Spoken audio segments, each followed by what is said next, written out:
السلام علیکم ورحمۃ اللہ وبرکاتہ۔ سامعین، آج ہم آپ لوگوں کے سامنے یوگا کی حقیقت کے تعلق سے کچھ باتیں عرض کرنا چاہتے ہیں۔ یوگا سنسکرت لفظ یوج سے نکلا ہے، جس کے معنی شامل ہونے، متحد ہونے کے ہیں۔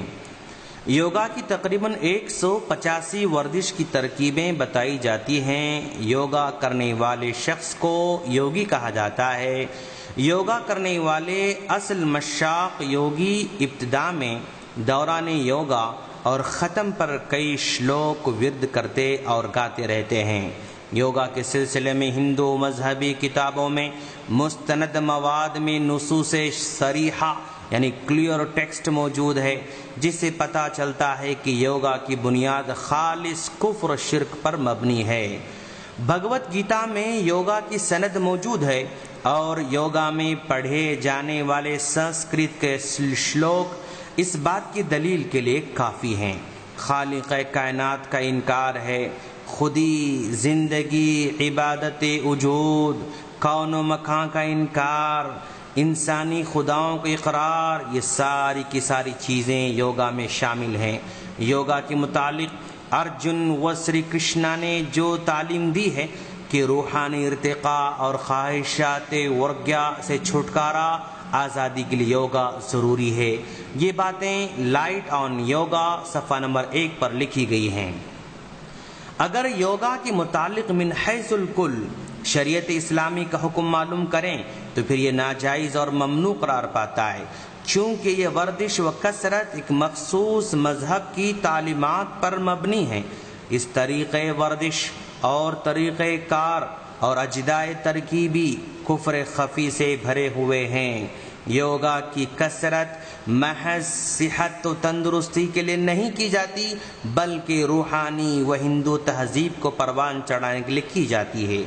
یوگا کی تمام بنیادی باتیں اور اصول راست اسلامی عقائد سے ٹکراتے ہیں، جیسے توحید ہے، رسالت، قرآن، یوم آخرت کا انکار، مخلوق کا خالق میں حلول کر جانے کا عقیدہ و یقین، انسانی خداؤں کے ارشادات کی اطاعت اور فرما برداری، اپنی وجود و مخلوق کی پیدائش، موت کا سراسر انکار وغیرہ وغیرہ۔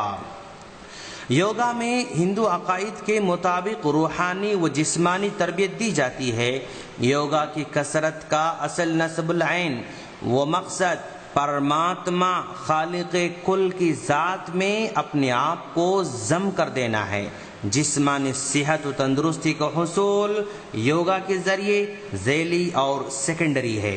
یوگا کی افادیت کو اگر قبول کر بھی لیا جائے تو یوگا کیندروں اور کیمپوں کے موقع و محل کو دیکھیں تو ماحول غلبہ شرک اور مشرکانہ اعمال و حرکات و سکنات سے بھرا ہوا نظر آئے گا۔ یوگی گرو مہاراج زعفرانی کپڑوں میں ملبوس تربیت کا آغاز پرنام و نمسکار سے کرتے ہیں۔ یوگا کرنے والے افراد کا ڈریس کوڈ زعفرانی ہوتا ہے۔ تدریب کرنے والے گرو جی منتر اور شلوکوں کو پڑھنے کے بعد دوران مشق بار بار اوم ہری اوم کی آوازیں حلق کی گہرائیوں سے نکالتے ہیں۔ اس کے علاوہ وقفے سے کئی طرح کے سری طور پر شلوک پڑھے جاتے ہیں، جس سے شرک کا ایک سما بن جاتا ہے، اور پھر سانس کو بار بار روک کر گیان و مراقبہ کروایا جاتا ہے۔ یوگا کے متعلق سنجیدگی سے 3 سوالات پوچھے جائیں تو اس کے جوابات سے یہ بات بآسانی سمجھ میں آ جائے گی۔ نمبر 1، یوگا کی تعلیمات اور سند کس مذہب کی ہیں؟ نمبر 2، یوگا کے مدرس اور داعی کون ہیں؟ نمبر 3، یوگا کی تحریک کے علمبردار اور اصل محرک و لیڈر کون ہیں؟ ان تینوں سوالات کے جوابات بالکل واضح ہیں۔ یوگا کے علوم، اس کے مدرس اور دعوت دینے والے علمبرداروں کی بنیادیں خالص ہندو شاستروں اور ویدوں پر ہے۔ وہ سری کرشنا کی تعلیمات کے مطابق یوگا کی تبلیغ کا کام تیزی سے جاری رکھے ہوئے ہیں۔ جو بنیادی باتیں ایمان سے ٹکراتی ہیں وہ یوگا پر کفر کا غلبہ ہے۔ یوگا کے عقیدے اور تصورات میں صرف شرک کی آمیزش نہیں بلکہ مکمل طور پر یوگا کی تعلیمات کی عمارت شرک پر کھڑی ہوئی ہے۔ صدیوں سے امتی مسلمہ الحمدللہ بغیر یوگا کے ورزش کے صحت مند، حشاش بشاش و فعال اور متحرک رہی ہے۔ تاریخ میں کبھی نہ یوگا کی ضرورت پڑی ہے، نہ مستقبل میں انشاءاللہ کبھی پڑے گی۔ کچھ علماء کرام اپنے اختیار شرعی کو اختیار کر کے اس ورزش کو جائز قرار نہیں دے سکتے جس میں شرک کی قدم قدم پر ملاوٹ اور رہبری ہو۔ سوامی پربھانند کی کتاب Patanjali Yoga Sutras Vedanta Society South California امریکہ کے توسط سے سری رام کرشنا مٹھ چنئی کی جانب سے شائع کی گئی ہے، جس میں سوامی جی نے بھگوت گیتا سے یوگا کے 143 سوتراؤں کی تشریح کی ہے، جس کے مطالعے سے پتہ چلتا ہے کہ جسمانی ورزش کے ہر آسن اور حرکت کے ساتھ مکمل طور پر شرک کو شامل کیا گیا ہے۔ یوگا میں مراقبے کی بڑی اہمیت ہے۔ یوگا کے ماہرین بغیر مراقبے کے یوگا کی مشقوں کو تسلیم نہیں کرتے ہیں۔ ان کا یہ استدلال ہے کہ مراقبے کے ذریعے آپ میں اور آپ کے نفس میں ایسا روحانی تعلق پیدا ہو جاتا ہے جس کو الفاظ میں بیان نہیں کیا جا سکتا، اور یہ جسمانی اور روحانی نظام کے توازن کو بگاڑنے نہیں دیتا بلکہ ہم آہنگی پیدا کر کے آپ کو بے پناہ سکون اور توانائی ملتی ہے، یہ ان کا کہنا ہے۔ یہاں غور طلب بات یہ ہے کہ کیا مسلمانوں کو ان مراقبوں کبھی ضرورت پڑی ہے؟ اسلام کی عبادتیں خود اس طرح کی ہیں کہ ہر مومن لازمی طور پر روزانہ اور سال بھر، ہفتہ بھر، مہینے بھر کئی مرتبہ اللہ تبارک و تعالی سے دل لگاتا ہے۔ صوم، صلاۃ، قیام اللیل، حج، عمرہ، اعتکاف میں بندہ اللہ تبارک و تعالی سے دل لگاتا ہے، اللہ کا قرب حاصل کرنے کی کوشش کرتا ہے۔ ہر دن فرض نمازیں، سنتیں، نفل نمازوں میں قیام، رکوع، سجود، قاعدے میں ہر وقت اللہ تبارک و تعالی البندہ اللہ سے دھیان لگاتا ہے۔ یوگا ان رشیوں اور راہبوں کی خصوصی لازمی ورزش کثرت کا نام ہے جس کے ذریعے وہ روحانی ارتقاء کی کوشش میں لگے ہوئے رہتے ہیں۔ دوستو، کچھ لوگ کہہ رہے ہیں کہ اگر مسلمان تندرست نہیں رہیں گے تو ملک کیسے ترقی کرے گا؟ کیسی بچکانی باتیں کر رہے ہیں۔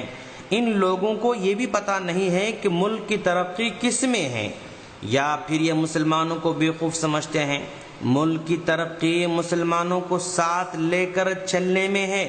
ساتھ لے کر چلنے کا مطلب ان کے دین کو نہ چھیڑا جائے، ان کے عقائد کے ساتھ کھلواڑ نہ کیا جائے، اپنی مذہبی رسومات کو زبردستی نہ تھوپا جائے، ان کو تعلیم میں مواقع فراہم کیے جائیں، ان کو سرکاری نوکریوں میں جگہ دی جائے، ان پر ظلم نہ ہونے دیا جائے، ان کے تعلیم یافتہ نوجوانوں کو ہراساں نہ کیا جائے، ان کے ساتھ انصاف کا معاملہ کیا جائے، ان کے ساتھ عصبیت کا معاملہ نہ کیا جائے، اور ان کو باعزت شہری سمجھا جائے، ان کو بھی اپنی طرح کا انسان سمجھ کر ان کے مسائل پر سنجیدگی اختیار کی جائے۔